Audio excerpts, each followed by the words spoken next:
Our next speaker is Tayem with a talk called The Contingent Self-Worth. He asks what happens when our self-worth depends on things outside of our control. So please welcome Tayem.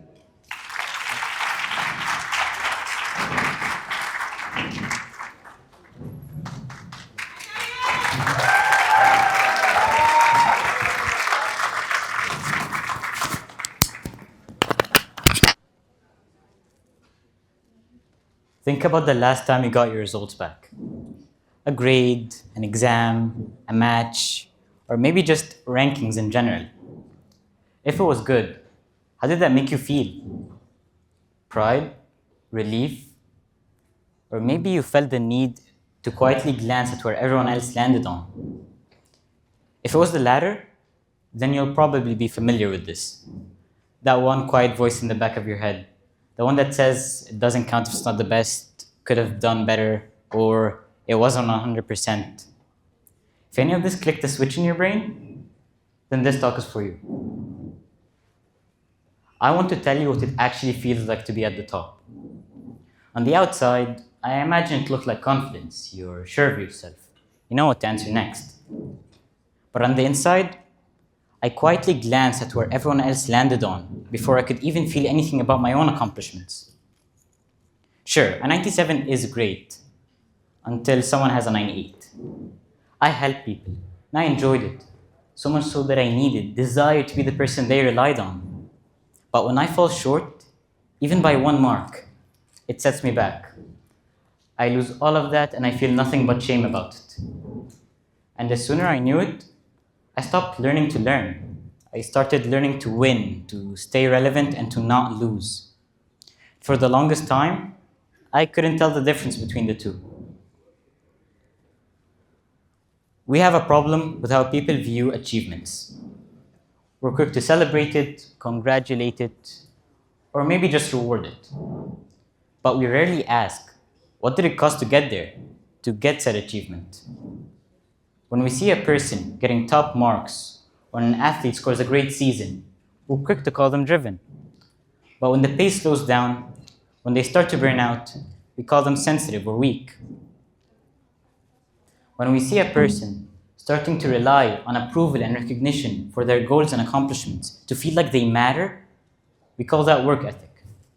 Now, entire systems are built on this concept, mistaking the symptom for the virtue. And the people most trapped in this are the people in high-performing areas, the ones with good grades, because on the outside, they look fine, successful even. Psychologists have spent decades of their life studying this, trying to understand what drives human motivation. Now, Edward Deci from the University of Rochester discovered the self-determination theory. It states there are 2 types of motivation. Intrinsic motivation, the drive for self-fulfillment and enjoying doing said task. And extrinsic motivation, the chasing of rewards, avoiding a punishment, or just maintaining a social image. Now here's what they don't tell you.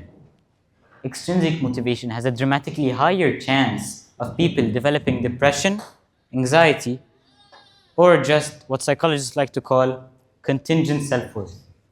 Now, contingent self-worth is the belief that your social identity or your self-identity is based on your last grade or your last accomplishment. Now, obviously, this is bad. And your brain in this state is not performing well. It's performing despite itself. Essentially working harder, but not better.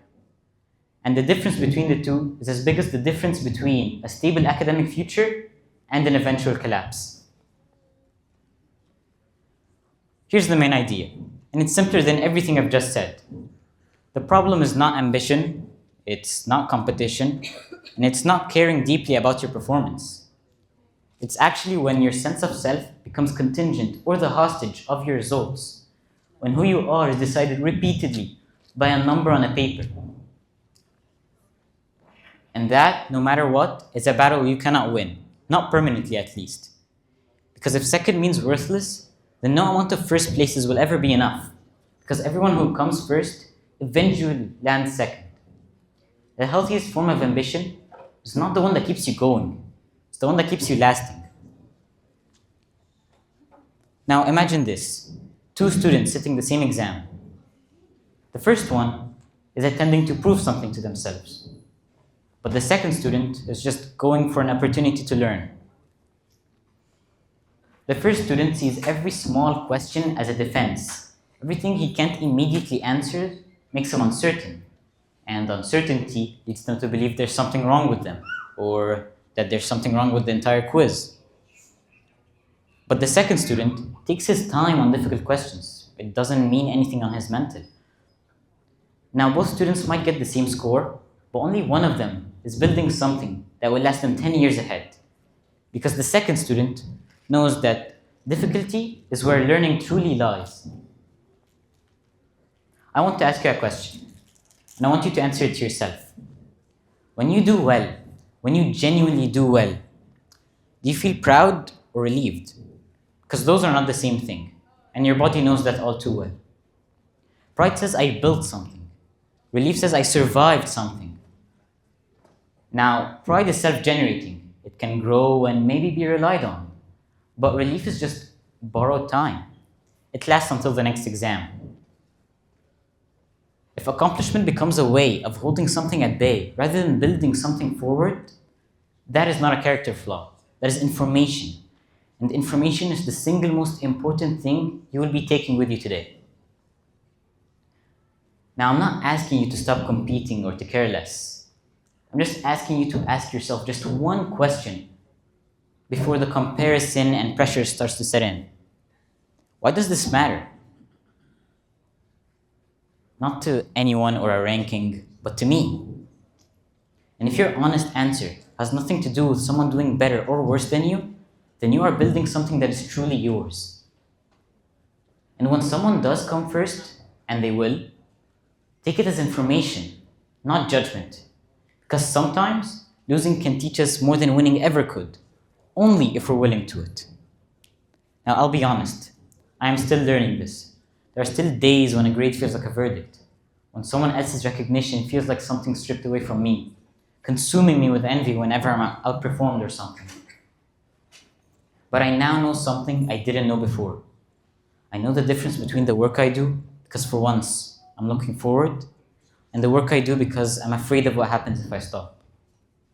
And that small bit of information, small as it seems, is the stepping stone to something even greater.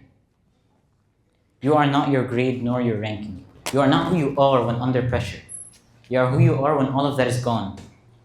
The only thing is you. And that version of you, unhurried, curious, and genuinely engaged with something that matters, is the only version of you worth competing to become. Thank you.